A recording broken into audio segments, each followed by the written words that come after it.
Los integrantes del Pleno de la Junta Nacional de Justicia, en su afán de aferrarse a sus cargos, se han enfrentado impunemente contra el Congreso de la República y desatado una feroz campaña de desprestigio de la función parlamentaria.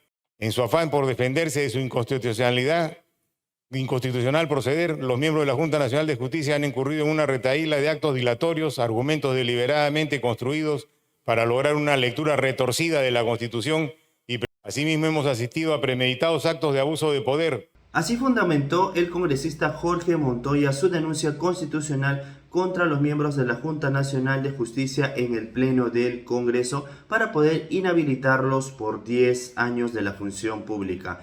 Esta denuncia constitucional fue presentada el año 2023 en el mes de mayo. Escuchemos cómo fundamentó el congresista de Renovación Popular. Gracias, señor presidente. Buenas tardes. Por su intermedio, saludo a la delegación nacional.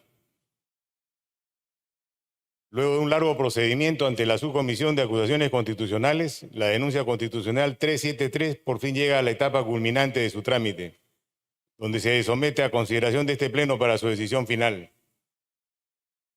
Han transcurrido casi un año, 10 meses desde que presenté esta denuncia el 10 de mayo del 2023.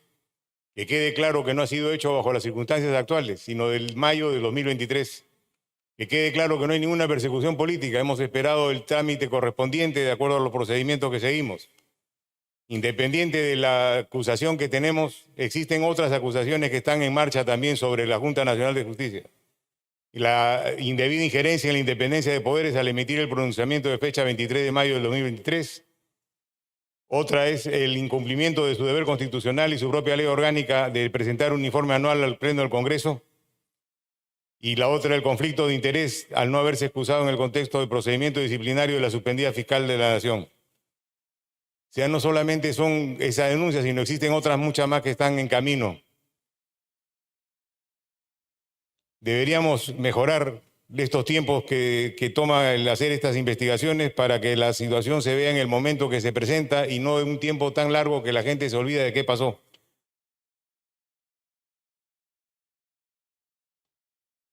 Tenemos que mencionar también que hay que destacar la conducción de la presidenta de la subcomisión, que pese a la voluminosa carga de trabajo ha demostrado eficiencia en el trámite de complejos procedimientos como el presente. Asimismo, el destacado papel y la objetividad del congresista Edras Medina como delegado en esta denuncia constitucional. En su afán por defenderse de su inconstitucional proceder, los miembros de la Junta Nacional de Justicia han incurrido en una retahíla de actos dilatorios, argumentos deliberadamente construidos para lograr una lectura retorcida de la Constitución y pretender justificar la violación flagrante de la norma fundamental del Estado. Asimismo, hemos asistido a premeditados actos de abuso de poder, donde aprovechando sus influencias en la judicatura de la Junta Nacional de Justicia, ha conseguido dudosas medidas cautelares contra el Congreso de la República, logrando frenar en algunos casos sus facultades exclusivas y excluyentes, como la contenida en el artículo 157 de la Constitución. Los integrantes del Pleno de la Junta Nacional de Justicia, en su afán de aferrarse a sus cargos, se han enfrentado impunemente contra el Congreso de la República y desatado una feroz campaña de desprestigio de la función parlamentaria, donde especialmente el señor Aldo Vázquez Ríos, con la complacencia de algunos medios de comunicación, ha ido destilando cínicos fundamentos contra el Congreso, pretendiendo validar lo indefendible, ya que fue él quien arrastró al Pleno de la Junta Nacional de Justicia a aprobar la inconstitucionalidad de la resolución número 224-2020 JNJ, frente a la cual son solidariamente responsables, por la cual se arrogan la facultad de interpretar la Constitución respecto al límite de edad de 75 años previsto en el artículo 156.3 de la Carta Política, en la que de manera inaceptable y con evidente conflicto de interés han favorecido a una de sus colegas que actualmente cuenta 78 años, sustentándose en una opinión no vinculante de Servir, organismo administrativo del empleo público que no tiene facultades para hacer interpretación constitucional. Para agravar esta situación, durante las investigaciones parlamentarias ante la Subcomisión de Acusaciones Constitucionales, hemos tomado conocimiento que la funcionaria que firma ese informe es de profesión economista, situación que debilita el contenido jurídico de la opinión administrativa del Servir y que de ninguna manera puede considerarse ni referencialmente como ingrediente de una decisión de un órgano autónomo constitucional y menos la permanencia en el cargo de altos funcionarios aforados que están sujetos a requisitos y condiciones especiales. Los abogados de los miembros de la Junta, en su fructuoso afán de defender a sus clientes, han sostenido que por mandato legal la Junta Nacional de Justicia está bajo la competencia del servir, lo que es una media verdad. Sin embargo, han omitido que dicho régimen de empleo público es para los trabajadores y personal administrativo de la Junta, no para los magistrados, que son funcionarios aforados y tienen un régimen especial. Así, por ejemplo, en el caso del Poder Judicial, este se encuentra bajo el régimen servir, pero este no se aplica a sus magistrados, sino para sus más de 30.000 trabajadores. Los magistrados están sujetos a un régimen especial. Lo que sucede es que este equivocado camino se pretende sostener de cualquier argumento ante la evidente infracción constitucional en el que han incurrido. La peor ofensa que un alto funcionario del Estado puede hacerle a la nación es transgredir o incurrir en la violación del mandato constitucional, en el cual se sustenta su razón de ser y el ejercicio de su función.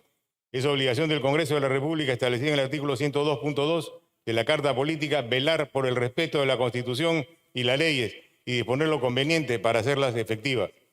Efectiva responsabilidad de los infractores. En esta medida, el Congreso está cumpliendo con ejercer una de sus atribuciones, que es la más clara expresión de fiscalización y control político. Finalmente, los aún miembros de la Junta Nacional de Justicia que se creen intocables y pretenden trastocar la realidad como si fueran víctimas de una inquina política, donde el Congreso pretende removerle sus funciones por un capricho político, lo cual no es cierto, ya que ellos vienen siendo procesados constitucionalmente por sus propios actos deliberadamente cometidos. Nadie, y menos aún el Congreso, les sugirió o obligó a aprobar la resolución 224/2020, mediante la cual establecen un criterio complementario de interpretación contrario al espíritu de la Constitución. Esa es la razón por la que deben ser sancionados. En este extremo me permito hacer una analogía. Es como que querer culpar a la policía por detener a los delincuentes cuando la policía está cumpliendo con su rol de garantizar el orden público y la seguridad. Ella no tiene la culpa que existan malos ciudadanos que no respetan la ley. Igualmente, en este caso, el Congreso solo está cumpliendo su deber de fiscalización y control político contra altos funcionarios. Muchas gracias, congresista Montoya. Ya escuchamos al congresista Jorge Montoya pronunciarse sobre su denuncia constitucional en el Pleno del Congreso. Esta denuncia constitucional fue presentada el año 2023 en el mes de mayo. Pasó por la Subcomisión de Acusaciones Constitucionales, posteriormente por la Comisión Permanente y ahora está en el Pleno del Congreso, donde se debate los 10 años de inhabilitación de los 7 miembros de la Junta Nacional de Justicia, ya sea la totalidad o individualmente cada miembro de la JNJ. Aquí el debate básicamente se centró en la edad de la señora doctora Inés Tello, quien tiene más de 75 años de edad y no condice con el artículo 156, inciso 3 de la Constitución Política del Perú, que justamente lo fundamentó el congresista de Renovación Popular. ¿Y ustedes qué opinan acerca de su pronunciamiento o cómo presentó esta denuncia constitucional frente al Pleno del Congreso? Hasta el cierre de esta nota hay 2 miembros de la JNJ que ya han sido inhabilitados por 10 años y otros 5 que se han salvado y que solo queda en el limbo, por así mencionarlo, la decisión del presidente de la JNJ, de la ASA Barrantes, que se va a ver el día lunes 11 de marzo del año 2024. Somos JF Digital, informó José Fernández para más noticias de política y actualidad peruana.